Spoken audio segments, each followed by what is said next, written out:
Hi friends, എല്ലാവർക്കും നമസ്കാരം. ഇന്ന് ഞാൻ മധുരം പഞ്ചസാരയോ ശർക്കരയോ യാതൊന്നും ചേർക്കാതെ നല്ല ഒരു ഹലുവയാണ്. ക്യാരറ്റ് ഇത് 1/4 കിലോ ഹലുവയുണ്ട്. എങ്ങനെയാണ് ഉണ്ടാക്കുന്നതെന്ന് കാണിച്ചു തരാം. നല്ല സ്വാദ്, പറഞ്ഞറിയിക്കാൻ പറ്റാത്ത സ്വാദാണ്. അതാണ് ഞാൻ നിങ്ങളുമായിട്ട് ഷെയർ ചെയ്യുന്നത്. ക്യാരറ്റ് 1/4 കിലോ ക്യാരറ്റ് എടുത്തിട്ട് അതാ പിന്നെ അരിഞ്ഞ് കളയണം. എന്നിട്ട് ഇതാ ഇതേപോലെ അതിനുമ്പ് തൊലി ഇതാ ഇങ്ങനെ തുറന്ന് ഇങ്ങനെ കളയണം. ഇതാ ഇങ്ങനെ കളഞ്ഞിട്ട് ഇതാ ഇങ്ങനെ ഈ വലിപ്പത്തിൽ വട്ടമായിട്ട് എടുക്കുക. ഇനി ഒരു പാത്രം അടുപ്പയിൽ വെച്ചിട്ട് ഇതാ 1 കപ്പ് വെള്ളം ഒഴിക്കാം. 2 കപ്പ് വെള്ളം ഒഴിക്കാം.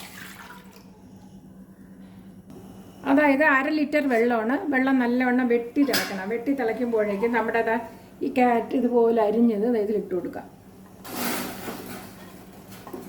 1/4 കിലോ ക്യാരറ്റാണ്. ഇത് നല്ലവണ്ണം വേകട്ടെ. അപ്പം നമുക്ക് അടച്ചു വെച്ച് വേവിക്കാം. ഇനി മിക്സിയുടെ ഒരു ജാർ എടുത്തിട്ട് അതാ 1 കഷ്ണം ക്യാരറ്റ് തന്നെ എടുത്താൽ, ചെറിയൊരു കഷ്ണം ക്യാരറ്റ് ഇത്രയും എടുത്തിട്ട് ഇത് ചെറുതായിട്ട് അരിഞ്ഞതാ മിക്സിയുടെ ജാറിലോട്ട് ഇട്ട് കൊടുക്കുക. അത് ചെറുതായിട്ട് അരിയണത് പോലെ അരിഞ്ഞിടാം. ഇതുപോലെ ചെറുതായിട്ടൊന്ന് അരിഞ്ഞതാ ഇങ്ങനെ എടുത്തിട്ടുണ്ട്. ഇനി 50 ഗ്രാം കിസ്മിസ്, 50 ഗ്രാമാണ് എടുത്തിട്ടുള്ളത്.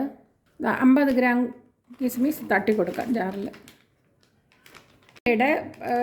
10 രൂപയുടെ മിൽക്ക് പൗഡർ കിട്ടും. അത് 2 കവർ എടുക്കുക. Milk powder 10 രൂപയുടെയാണ്. ഇത് തട്ടിക്കൊടുക്കാം. അത് 2 കവർ എടുക്കുക. ഇതും 10 രൂപയുടെ 10 രൂപയുടെ 2 കവറാണ്. രണ്ടാമത്തെ കവറും തട്ടിക്കൊടുക്കുക. 15 ബദാം കൂടി ഇടുക. 15 എണ്ണ ഇട്ട് കൊടുക്കുക. ഇനി നമുക്ക് നല്ല പോലെ ഒന്ന് പൊടിച്ചിട്ട് വരാം. ഇനി ഇതിലേക്ക് ഇത് നല്ലവണ്ണം പൊടിച്ചെടുത്തിട്ടുണ്ട്. അപ്പോൾ ഇതിലേക്ക് ദാണ്ട ഇങ്ങനെ നല്ലവണ്ണം പൊടിച്ചിട്ടുണ്ട്. പൊടിച്ചെന്ന് പറഞ്ഞാൽ ഇതുപോലെ നല്ല ഇങ്ങനെ ആയിട്ടുണ്ട് കുഴമ്പ് പരുവത്തിൽ. അപ്പോൾ ഇതിലേക്ക് നമുക്ക് 1/4 കപ്പ് പാലൊഴിച്ച് കൊടുക്കുക. 1/4 കപ്പ് മാത്രം, 1/2 കപ്പല്ല, 1/4 കപ്പ് പാലൊഴിക്കുക. ഈ കപ്പിലാണ് നേരത്തെ വെള്ളമൊക്കെ എടുത്തത്. പാലൊഴിച്ച് അടിച്ചെടുത്തിട്ടുണ്ട്. ഇങ്ങനെ കണ്ടോ, ഇങ്ങനെ ഇരിക്കും.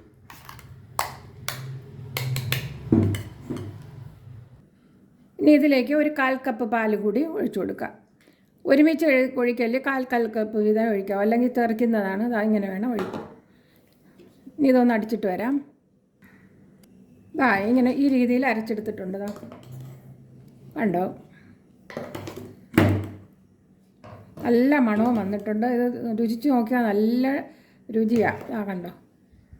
ഇനി നമുക്ക് അടുപ്പത്ത് വേവിക്കാൻ വെച്ച ക്യാരറ്റ് നോക്കാം. ഒരു 15 മിനിറ്റ് ഹൈ ഫ്ലെയിമിലും 10 മിനിറ്റ് ലോ ഫ്ലെയിമിലും വെച്ചിട്ടുണ്ട്. ചെറിയ ബർണറാണ്. എന്ത് വെള്ളം വെച്ചിട്ടുണ്ട്. കണ്ടോ. ഇതിനി ഉടച്ചെടുക്കാം. നമുക്കിങ്ങനെ തവിയോ ഇതൊട്ട് ഇങ്ങനെ ഉടച്ചെടുക്കണം. ഉടച്ചടച്ച് നമുക്ക് എടുക്കാം. ഉടച്ചെടുത്തിട്ടുണ്ട്. ഫ്ലെയിമൊക്കെ ഓഫ് ചെയ്തിട്ടുണ്ട്.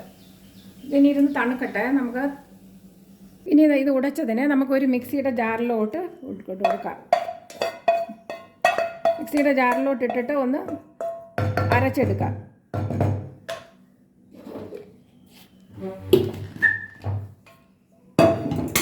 നമ്മുടെ ഇത് നല്ലവണ്ണം ഞാൻ അരച്ചെടുത്തിട്ടുണ്ട്. കണ്ടോ, ജാറിൽ വെച്ച് മിക്സിയുടെ ജാറിൽ വെച്ച് നല്ലവണ്ണം അരച്ച് എടുത്തിട്ടുണ്ട്. ഒരു ഫ്രൈങ് പാൻ അടുപ്പയിൽ വെച്ചിട്ട് നമുക്ക്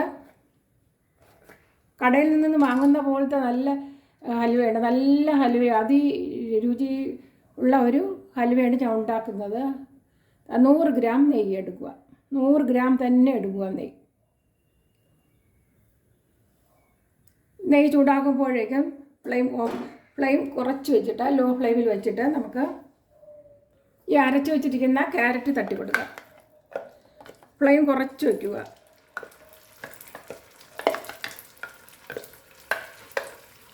മുഴുവനും ഇട്ട് കൊടുക്കാം. മുഴുവൻ അരച്ച് തട്ടിയിട്ടുണ്ട്. നമുക്ക് ക്യാരറ്റിൽ വെള്ളമൊന്നും ചേർക്കരുത്. വെള്ളം ഒഴിക്കാതെയാണ് നമ്മൾ അരച്ചെടുത്തത്. ലോ ഫ്ലെയിമേ പാടുള്ളൂ. അപ്പോൾ അതെല്ലാം ഒന്ന് അലിഞ്ഞ് വരുന്നത് വരെ ലോ ഫ്ലെയിം ഇളക്കിക്കൊണ്ടിരിക്കണം. അങ്ങനെ ഈ ഫ്ലെയിം കൂട്ടി വെച്ച് കൊടുക്കാം. എല്ലാം നെയ്യിൽ അലിഞ്ഞിട്ടുണ്ട്. ഈ ഹൈ ഫ്ലെയിമിൽ വെച്ച് തന്നെ ഇങ്ങനെ ഇളക്കുക. നല്ല മണം വന്നിട്ടുണ്ട്. ഇത് എത്ര ഈ പ്രദേശം മുഴുവനും നല്ല മണമായിരിക്കും. ക്യാരറ്റ് ഇട്ട് ഹൈ ഫ്ലെയിമിൽ ആദ്യം 1 മിനിറ്റും ലോ ഫ്ലെയിമിൽ 1 മിനിറ്റും ഹൈ ഫ്ലെയിമിൽ 2 മിനിറ്റും കഴിയുമ്പോഴേക്കും നമുക്ക് നേരത്തെ മിക്സിയുടെ ജാറിൽ അടിച്ചു വച്ചിരിക്കുന്ന ഒഴിച്ചു കൊടുക്കാം. അത് പാൽപ്പൊടിയും കിസ്മിസും ചെറിയൊരു ക്യാരറ്റും ഒഴിച്ചു കൊടുക്കാം. എന്നിട്ടൊന്ന് ഇളക്കാം. ഈ ഫ്ലെയിം കുറയ്ക്കണ്ട. എല്ലാം കൂടി ഒന്ന് നല്ല മണം. അങ്ങനെ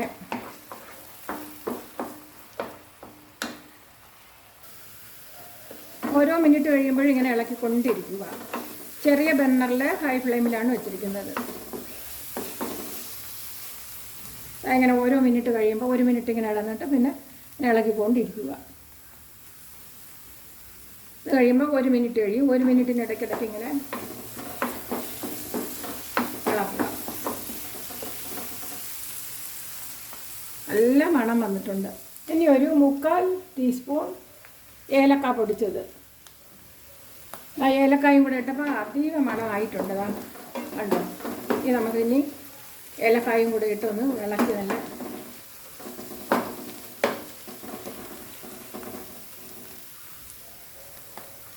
മൊത്തം 13 മിനിറ്റ് ആയിട്ടുണ്ട്. ഇപ്പോൾ നമുക്ക് ഫ്ലെയിം ഓഫ് ചെയ്യാം. ഫ്ലെയിം ഓഫ് ചെയ്ത് നല്ല അടിപൊളി ഹലുവ ഉണ്ടാക്കിയിട്ടുണ്ട്. നമുക്ക് ഉടനെ തന്നെ ഒരു പാത്രത്തിലോട്ട് മാറ്റാം. ഇനി നമുക്ക് ഉടനെ തന്നെ ഏത് പാത്രത്തിലെ ഷേപ്പിലാണോ അതുപോലെ ആയി കിട്ടും. സ്ക്വയർ ഷേപ്പിലാണെങ്കിൽ സ്ക്വയർ ഷേപ്പിലോട്ട് ഒരു അലുമിനിയം പാത്രത്തിലോ സ്റ്റീലിലോ സ്ക്വയറിലോ ഇടാം. അത് അങ്ങനെ ചെയ്യുന്നില്ല. അങ്ങനെ ഇനി അതിൻ്റെ മീതെ കുറച്ച് ബദാം കൂടി നമുക്ക് ഇട്ട് കൊടുക്കാം. ഇഷ്ടമുണ്ടെങ്കിൽ ഇട്ട് കൊടുത്താൽ മതിയാകും. നമുക്ക് ബദാം ഇങ്ങനെ കീറിയിട്ട് നമുക്കിങ്ങനെ ഇട്ട് കൊടുക്കാം. അടിപൊളിയായത്. ഒരിക്കൽ ഉണ്ടാക്കി കഴിച്ചാൽ നമുക്ക് എപ്പോഴും ഉണ്ടാക്കി നമുക്ക് കഴിക്കുന്നതാണ്. ക്യാരറ്റ് നമുക്കറിയാമല്ലോ, ആരോഗ്യത്തിന് കഴിക്കുന്നത് കൊച്ചു കുഞ്ഞുങ്ങൾക്കൊക്കെ ഇത് ഉണ്ടാക്കി കൊടുക്കാവുന്നതാണ്. പഞ്ചസാര ഒട്ടുമേ ചേർക്കാത്ത അടിപൊളി ഒരു നല്ല മധുരമുള്ള നല്ലൊരു ക്യാരറ്റ് ഹൽവയാണ് ഉണ്ടാക്കി കാണിച്ചത്. ഇനി ഇതുപോലെ നിങ്ങൾ ഉണ്ടാക്കി നോക്കുക. ഉടനെ തന്നെ ഉണ്ടാക്കി കുഞ്ഞുങ്ങൾക്കൊക്കെ കൊടുക്കുക. പഞ്ചസാര ചേർക്കാത്ത. ഇനി അടുത്തൊരു വീഡിയോയുമായി വരാം. എൻ്റെ ഈ ചാനൽ സബ്സ്ക്രൈബ് ചെയ്യാൻ മറക്കരുത്. സബ്സ്ക്രൈബ് ചെയ്യാത്ത എല്ലാ പേർക്കും എല്ലാവിധ നന്മയും ആയുരാരോഗ്യ സൗഖ്യവും ഉണ്ടാകട്ടെ. ബൈ.